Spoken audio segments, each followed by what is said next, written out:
Very first thing you want to do is make sure that if you've registered your domain name, you want to set up a forwarding email address, because I know you haven't got an email address, and that's what we're about to do. But if you go into your domain name register and set up like info at your domain, then when you go and set up your master account, it will ask you for an email address. And the first thing it's going to ask you for is what's your email address, and it will try to encourage you to set up another Gmail account as your login. But I want you to set it up so you've got your own domain name as your login, and it looks a lot more uniform. So I'll just go through the process of doing that. I may pause this video if I get stuck along the way, because not everything works like it should.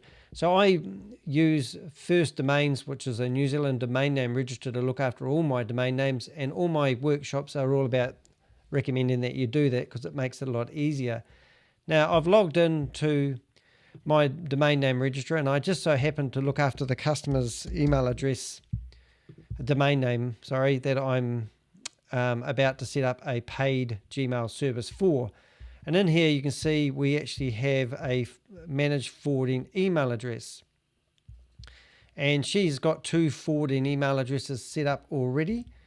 And we've got Denise and we've got info. So the one this is going to be the master account and the login for the new Gmail email box that I'm about to set up. And what I've got at the moment is any email that goes to info@gsdrescue.org.nz actually goes to her Gmail account. Now, the whole reason of doing this exercise is because we want to reply to people using our proper domain name rather than it coming up saying it came from a Gmail account. So to get that working before you actually have a proper Gmail account set up, you need to set up a forwarding email address to go to any email you want. So literally I could have it going to my email address while I'm in the process of setting this up.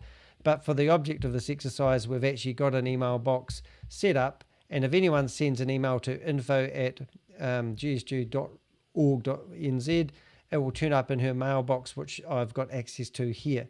So that's just right. So now I've got that set up, and hopefully you have, if you need to set up a new one, you want to go add a user, and you can basically put test, and you can basically put Danny at, dheck.com. I've got a shortcut set up.